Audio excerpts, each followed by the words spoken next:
legend still told in the North about a girl who was forced by her father to marry her dog. Soon after, she gave birth to a great litter of children, half human and half dog. The girl loved her children but craved revenge for being forced to marry. One day when her father brought them meat, she cried out, "Eat him, my children." The litter obeyed, devouring him. Now, with no one to feed them, the dog children would have to hunt to survive. Some traveled inland and became the Red Man. Others went east and became the White Man. The rest moved north and became the Inuit. The girl and her dog husband remained behind, and having no meat, they starved to death.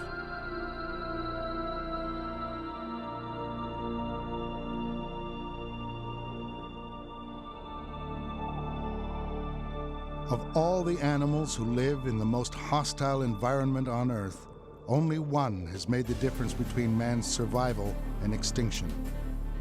This is the story of the ancient, essential relationship between man and the only domestic animal in the Arctic.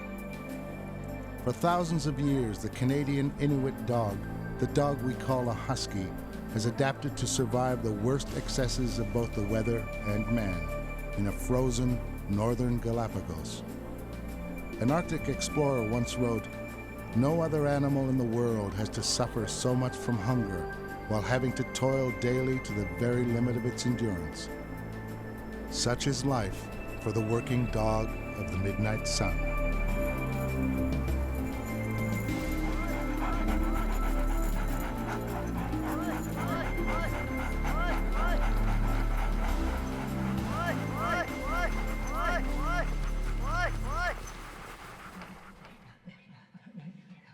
At the end of the last ice age, the land bridge between Asia and North America disappeared.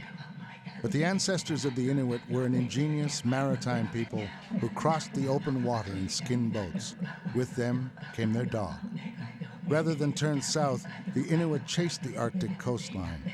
For 200 years, they wandered eastward until they could go no further. The word Inuit means the living ones who are here. And here, in the high Arctic, over 40 centuries ago, one journey ended and another began.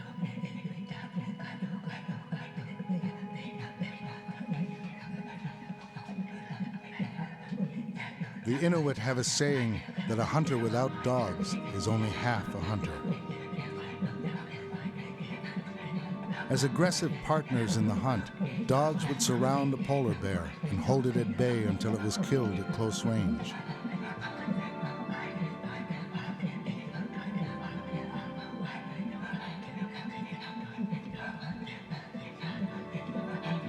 Muskox were herded into their defensive circle and then slaughtered.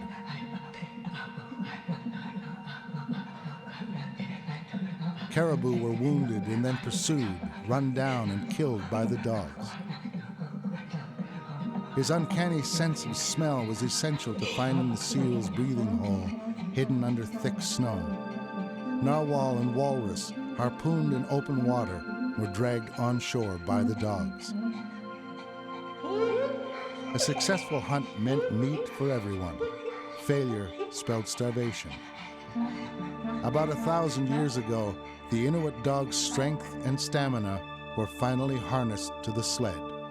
Soon, new legends began to be told about the pulling machine of the North.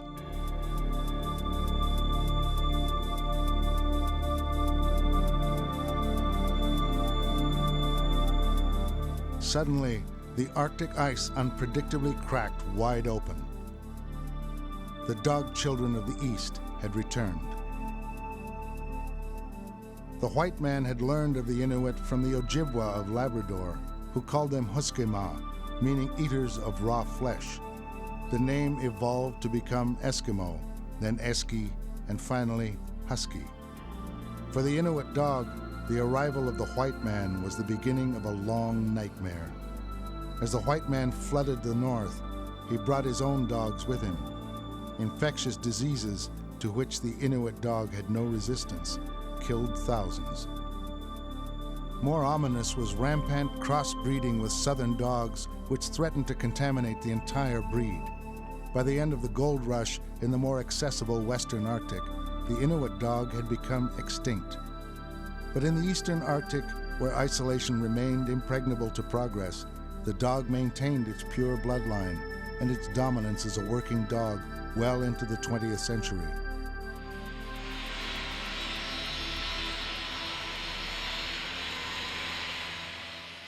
And then the North changed forever.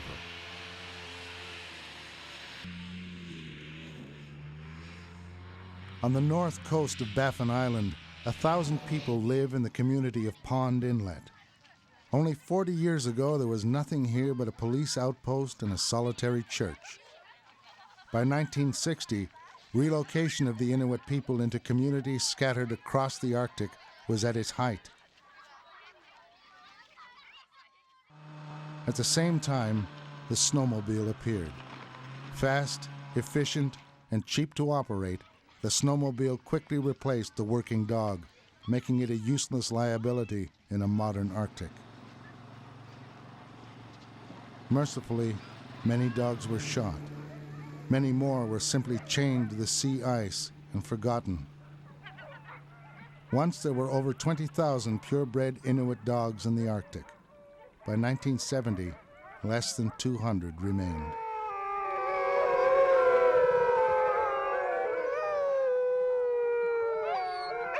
The wolf-like howl of the wild once echoed loudly across the barrens.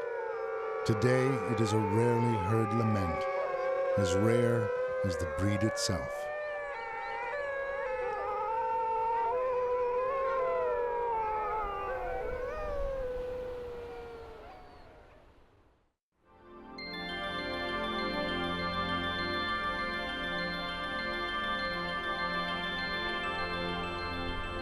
The Inuit say that the better the weather, the more dangerous the North becomes. But after 3 months of virtual darkness and 7 months of sub-zero cold, spring has returned to breathe new life into the land. Like the polar bear and the caribou, animals hardened by centuries of Arctic adaptation, these Inuit dogs have weathered another winter on 3-meter-thick sea ice outside of Pond Inlet. Soon the pack will be let loose on a nearby island to fend for themselves, foraging for fish carcass and small game. It will be the only time when they're truly free.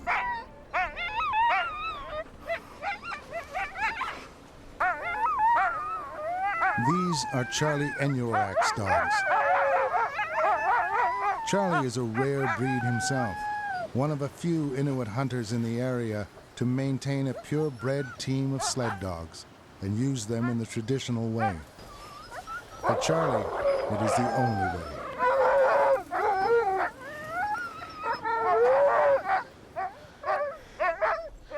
way. I have to survive, and I have to have my children and my family survive along with my dogs, because that is my life.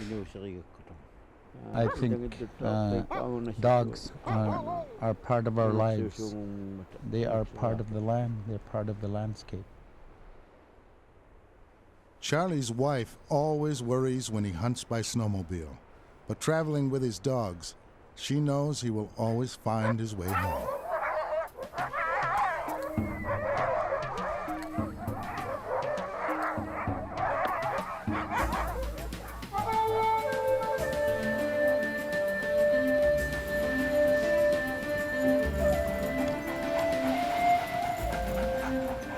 The purebred Inuit dog is the product of a harsh, ancient process of natural selection, where dogs with any physical or social defects were destroyed. In the Arctic, a defective dog is a dangerous dog, and a liability to the whole team. On the Barrens, only strength and endurance matter, and this dog is a weightlifter, not a sprinter. In fact, dog sled racing is a sacrilege, a sport for bizarre crossbreeds, which usually includes a dash of greyhound. The Inuit dog is neither big nor heavy, but a balance dictated by the ruthless environment. Males average 38 kilograms and stand 62 centimeters at the shoulder. Females are about 20% lighter, and 10% shorter, giving them a distinct survival advantage. Females also tend to be the best lead dogs. Out front, the lead dog is the quickest and most responsive to voice commands, setting the pace, changing direction, and inspiring the team to pull.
When the hunt is over, the dogs are always the first to be fed.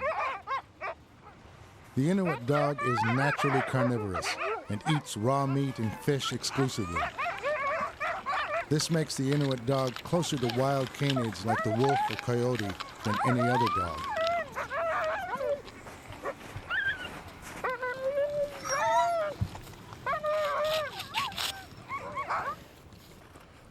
Watching an Inuit dog eat gives a new meaning to the term fast food.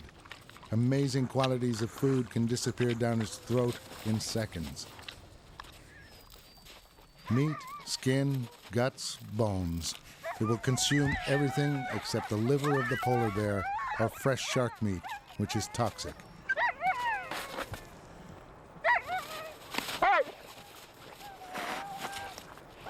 The dog must possess a genetic memory of starvation because it is capable of digesting any animal product that's available. Skin clothing, kayak covers, rope, leather boots, even its own harness. In times of extreme food shortage, it might even turn on its own. Its preferred and normal food, however, comes from sea mammals like seal or walrus. High in vitamins, protein, and fat contents of over 60%, this diet would kill any other domestic dog. The Inuit dog can survive for days, weeks, even months without food, but they must have water. Fortunately, in the Arctic, there is no lack of ice or snow.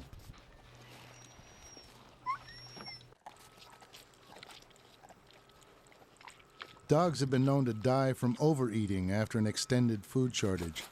But if they're fed, on average, once every 2 days, then, as Charlie says, they will take you there and back.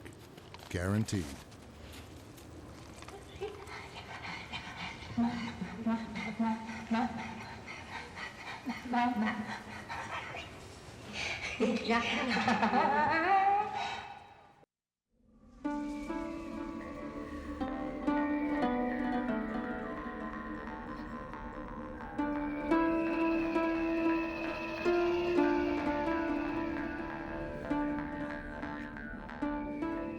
Long, long ago, the dog of an Inuit hunter died. His master mourned him and vowed that one day they would be reunited in heaven. Down the coast, another dog died from beatings and starvation. This Inuit hunter cursed his dog in death, because now he would have to drag the sled back home alone. The two dogs met in heaven. The first dog kept looking towards the earth, waiting for his master to join him, while the second dog was ready to run and hide. Together they agreed to guard the gates of heaven, and whenever the soul of a hunter who had loved his dogs arrived, he would be greeted with wagging tails and allowed to enter. But the hunter who had beaten his dogs would be turned away by growls and snarls and forced to wander forever over the endless white ice.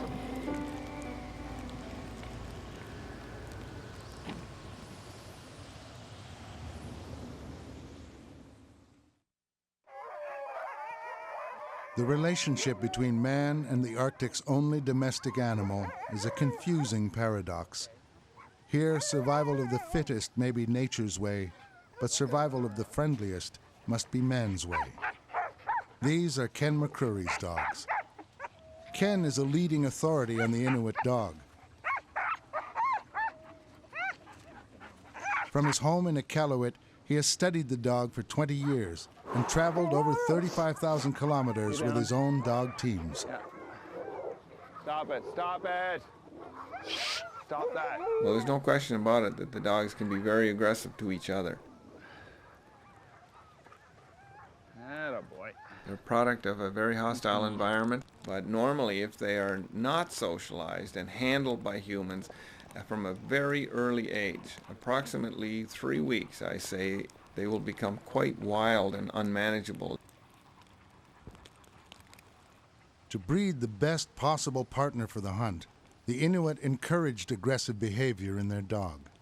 But within their partnership, there was no place for a wild dog, and abnormal aggression was immediately killed off. In the past, dogs were never tied up, allowing them to interact freely and naturally with both man and the pack. Any dog that would not come when called was either starved or shot. In the modern Arctic, by law, all dogs must be chained up, creating a situation, especially amongst younger males, where aggression is stockpiled, ready to explode at any moment. There are stories that constantly circulate about the dogs attacking and killing people, and that is, in fact, something that does happen. It is almost exclusively children, or in a few cases, it is seniors over 65 years of age. And I think there's something there that the dogs are acting out their predatory instincts.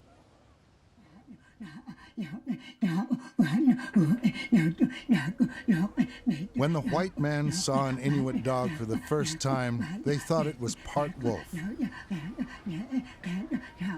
In fact, all dogs evolved from wolves, but only this dog acts like one. When raised as a pack, Inuit dogs settle into a hierarchy identical to wolves. The pack is a family unit, with rankings based on strength, not seniority. Fighting between young males is fierce, but rarely fatal, except when the appropriate submissive behavior is not displayed at the right time. If a challenge continues, several adults will step in and kill the upstart.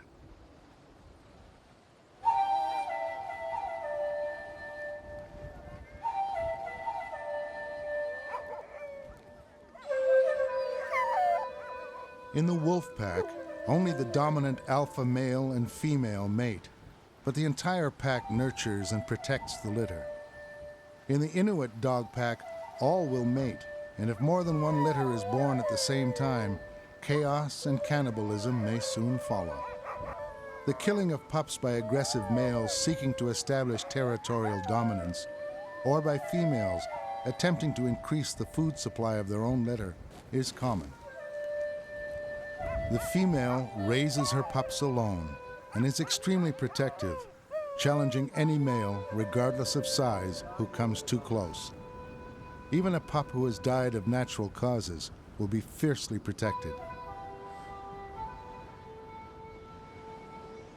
If pups can survive to 6 weeks, their growth rate accelerates, and by 6 months they have the size and strength to survive their first Arctic winter, and to start muscling their way into the pack hierarchy.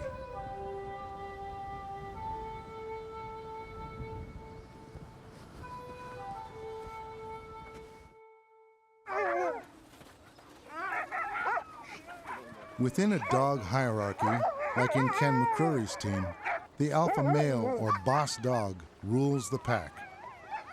For this position, no training is required. Life at the top is perilous, but it does have its benefits, like the first serving of fresh walrus flipper. The boss dog is selected by the dogs through a combination of size or aggression or maybe birthright. This dog will be the boss. I make sure that the boss dog has an opportunity to display dominance to the other dogs, and but at the same time, I let him know that I'm fully his boss, and then I don't have to worry about any of the other ones. He'll take care of them.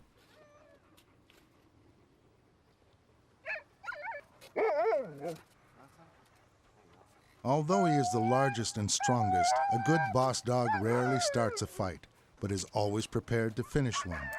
And rarely will the boss dog make a good lead dog. When the team is harnessed, he will step aside and allow the lead dog to take its place. However, off the sled, it is brawn, not brains, that dominates. Hi, boy. How you doing? Huh? Let's have a look at that foot. Oh, yeah. Look, your claws are growing again. Boy, I gotta cut them again. Your hairy feet. Yep. There you go. What about cuts? You got any cuts around your ears? You get cuts because your brother chews on your head sometimes. I definitely think of them as animals and as working animals, but that doesn't mean to say that you can't have a relationship with them. They are definitely not pets, though, and I don't treat them like pets. They don't come in the house. They eat raw meat. They live outdoors at 40 below zero, and I try to keep them as much as possible in a traditional manner.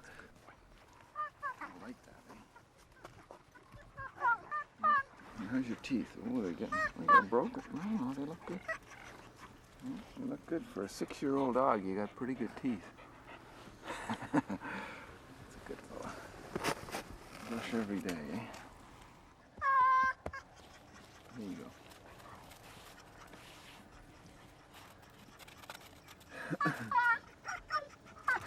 That's a good boy.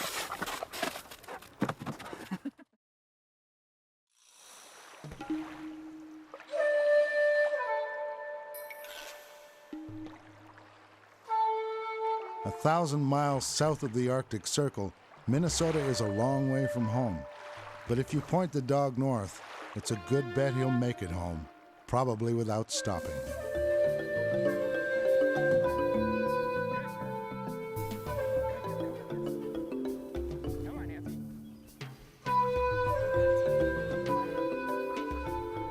These are Paul Shirky's dogs. Paul is also a rare breed, a modern-day Arctic explorer whose dogs have pulled him to the North Pole 5 times, more than any man in history. The ability and the drive to pull is locked in there so deeply, it only needs a little bit of tweaking for that instinct to kick in. You can actually see it happen when these puppies are about 8 months old. We'll harness them up alongside seasoned veterans. And off they go, and they'll kind of get pulled along and get twisted and tangled for the first few hundred yards, and then suddenly, boom, it's like a light goes off in their head. Perfect day for dog sledding. Summers are cool in Minnesota, but for the dogs, this is still a banana belt. Other than their tongues and feet pads, the Inuit dog has no sweat glands, another Arctic adaptation. Paul runs his dogs only if the temperature's right, to keep muscles stretched and the team socialized in preparation for the job ahead.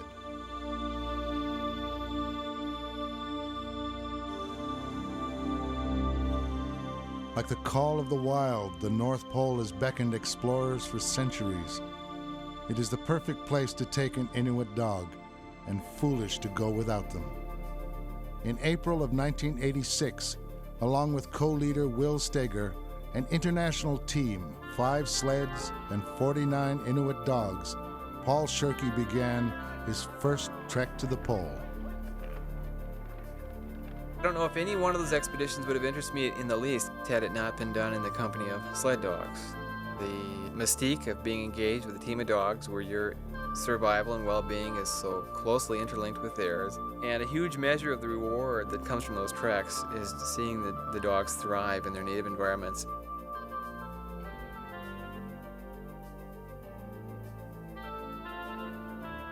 Ahead lay 500 kilometers of buckled sea ice, windstorms, whiteouts, and the unpredictability of a land made only of ice.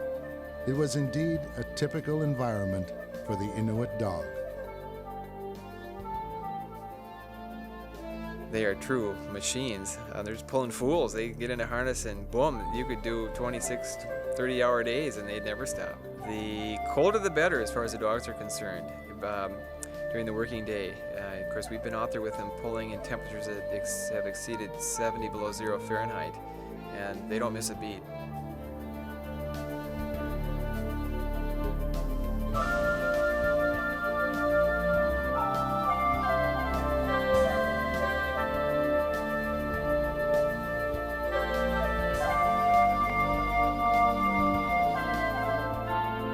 "56 days after their journey began, Shirky's team made history as the first unsupported expedition by dog sled to reach the North Pole.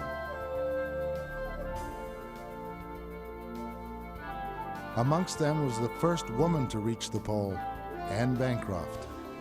It's a great day for us. We are deeply indebted to the 49 Huskies and Canadian Eskimo dogs who pulled us so long and hard to bring us here at the top of the world.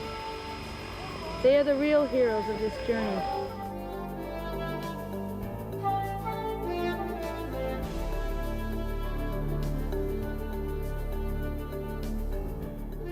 Paul Shirky's run to the pole followed in the footsteps of the greatest explorer of the 20th century. Commander Robert E. Peary had spent 20 years in the Arctic and knew the full value of the Inuit dog. In 1909, on his third attempt to reach the North Pole, he took 246 dogs with him. Not all were destined to return. As supplies dwindled and fewer dogs were needed to pull the sleds, the surplus were fed to his men and the remaining dogs. One by one, the weaker dogs were culled and consumed. After a grueling 3-month journey, only 52 dogs remained. On June 10th, Peary wrote in his diary that he had finally reached the pole, a claim that has never been confirmed.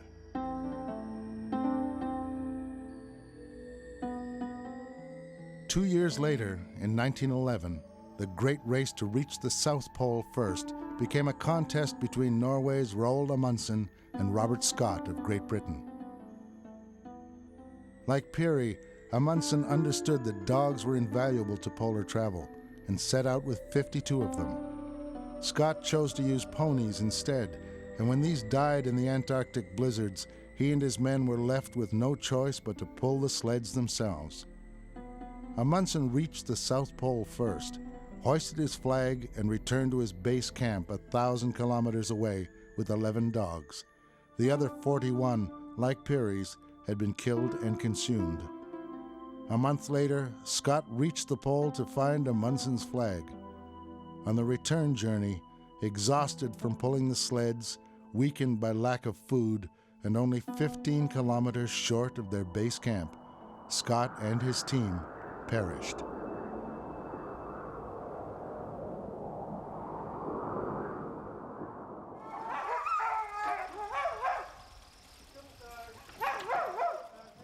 Paul Shirky's kennel in Ely, Minnesota is home to 60 purebred Inuit dogs.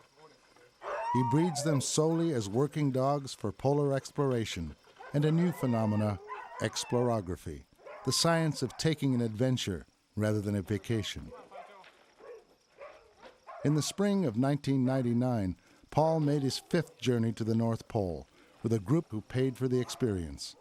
Appropriately, it was the last expedition of the century called the Great Age of Exploration.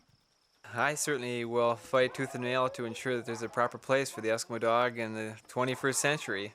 And I think there will be, but if there's not, I'd rather not see the breed be obliged to carry on stuck on a chain in someone's backyard and never being allowed to do the thing which it loves most to do, and that is to pull in the snow.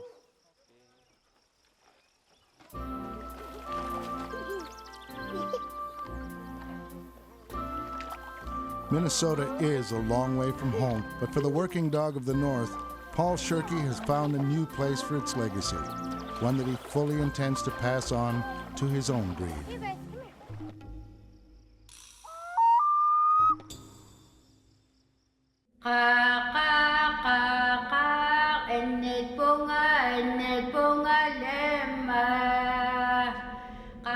Like the frigid, drying winds that scour down from the pole, to the naked eye, the Arctic is a constant, a natural fortress against change.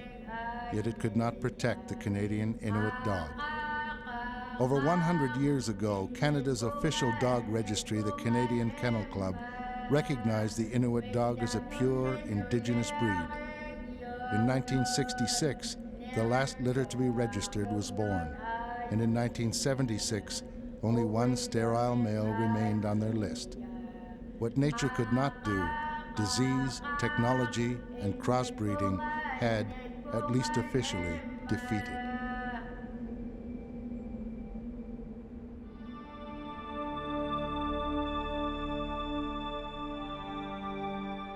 To some, the disappearance of a living cultural icon and an inseparable part of the Arctic landscape was unthinkable, and a desperate search began to confirm or deny the demise of the Canadian Inuit dog.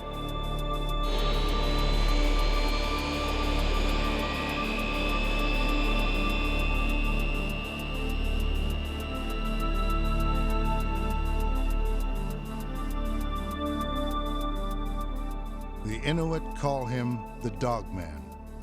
In 1975, Bill Carpenter, a biologist based in Yellowknife, embarked on a personal crusade to find the last survivors of a once proud, now dying breed. His journey took 2 years, searching the remote eastern Arctic, where some Inuits still lived the way of the land. Here, Carpenter found 41 dogs, isolated from the juggernaut of progress, and whose genetic makeup remained pure to the breed.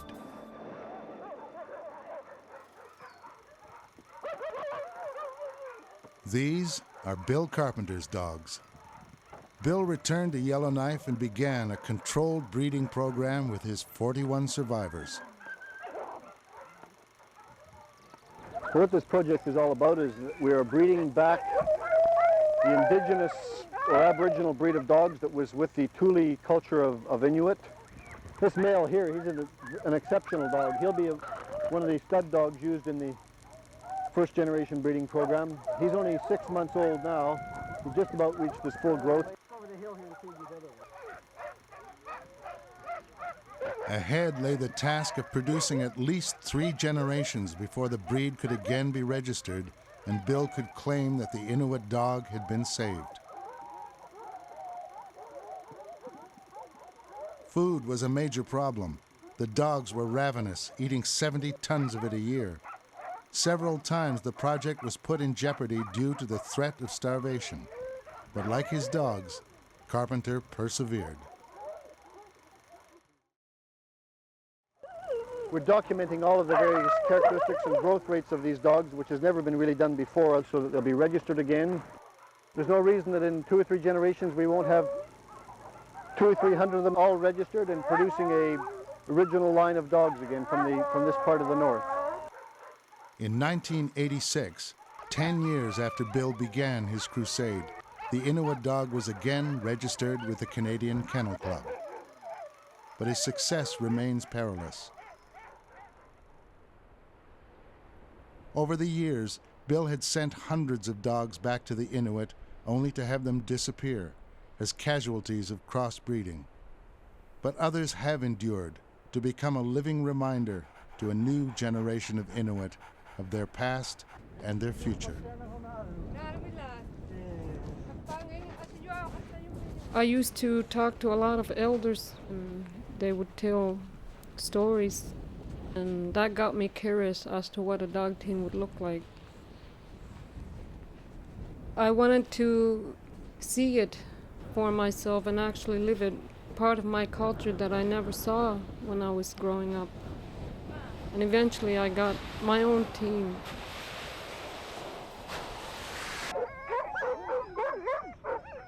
These are Mika Mike's dogs. Mika Mike owns an adventure tour company in Iqaluit, taking advantage of a new and long overdue interest in the north. To her, maintaining the purity of the Inuit dog breed is both good for her soul and good for business. I've never used a mixed breed before, but Joshua, who is one of my guides that we go out together with our teams, he had mixed breed, and he found even on a hot day like this, they won't last as long as the purebreds. Today, on the sea ice, the temperature hovers around 2 degrees Celsius. In the Arctic, hot has always been gauged differently than in the south. Mika bred her dogs from a single female, and the offspring, both children and grandchildren, now make up her team.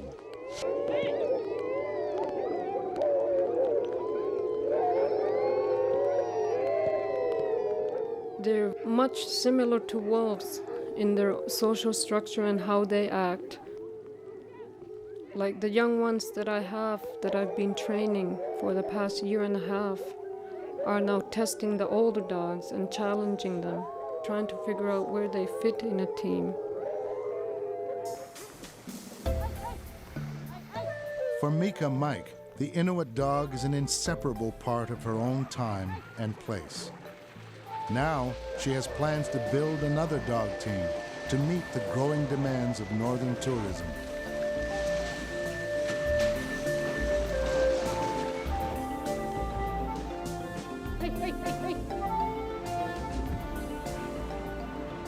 Part of the northern experience is the dog team, which our people have used for thousands of years.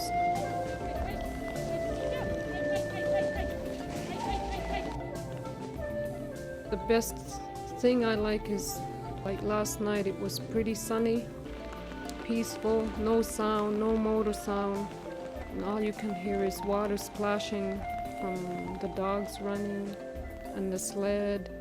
That's what I really enjoy.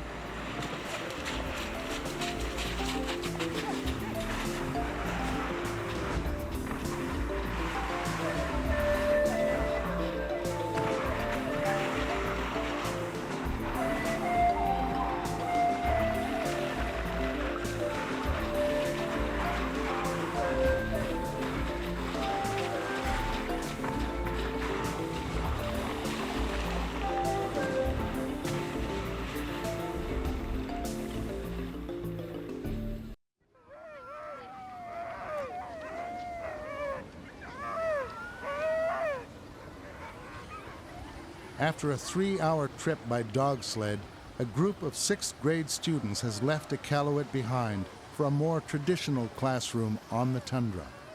For 4 days, they'll learn about the land and its history, but for the most part, they'll learn about the Inuit dog.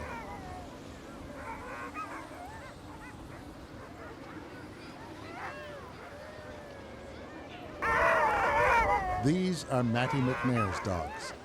Each spring for the past 6 years, Mattie has brought school kids here to give them their first real experience with the dog of their ancestors. The kids were asking me more about what kind of dog this was, and for them, they call all these dogs husky dogs. Which one's yours? They don't really see a difference between one that's half German Shepherd and half Canadian Eskimo dog. They're all husky dogs to them.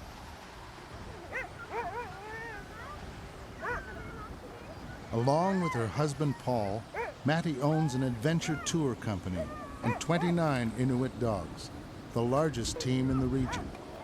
She too has traveled thousands of kilometers by dog sled, and in 1997 led the first all-women's expedition to the North Pole.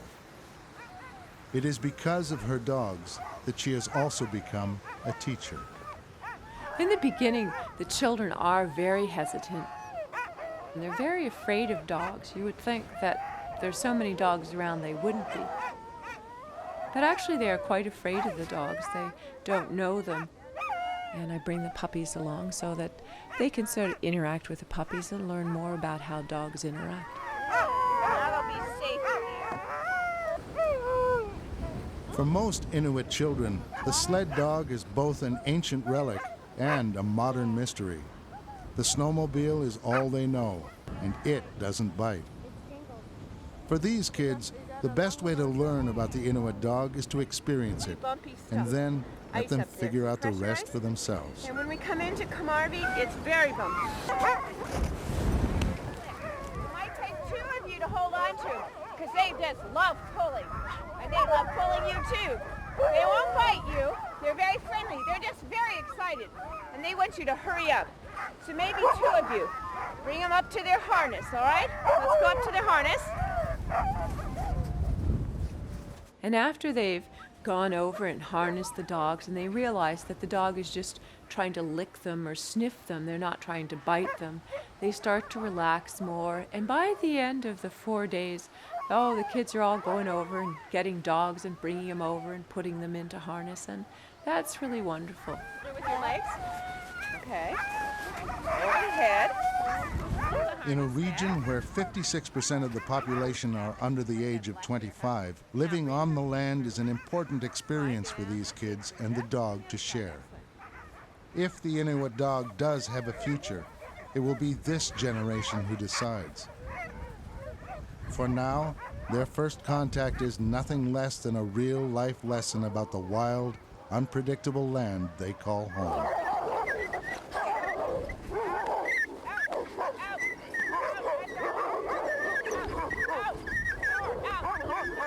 This dog is enthusiastic or overly enthusiastic about everything.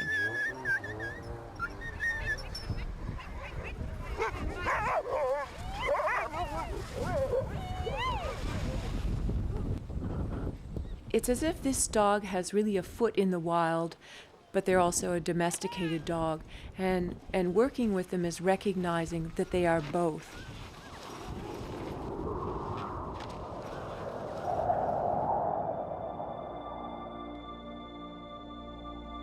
Some things about the Arctic will never change, and some things always will.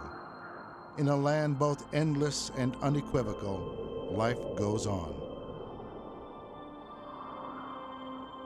Like its master, the Canadian Inuit dog has proven adaptable to change, but never again will it dominate as the working sled dog of the North. That time is gone, forever.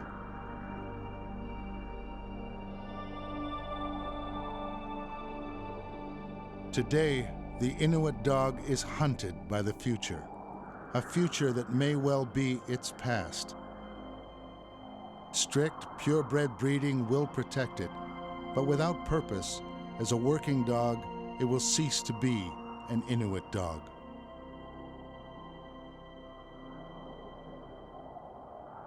Since the dawn of time, man's presence in the Arctic owes its existence to the Canadian Inuit dog, a debt that deserves to be honored before the midnight sun sets for the last time on the most loyal animal in nature, and only the legend remains.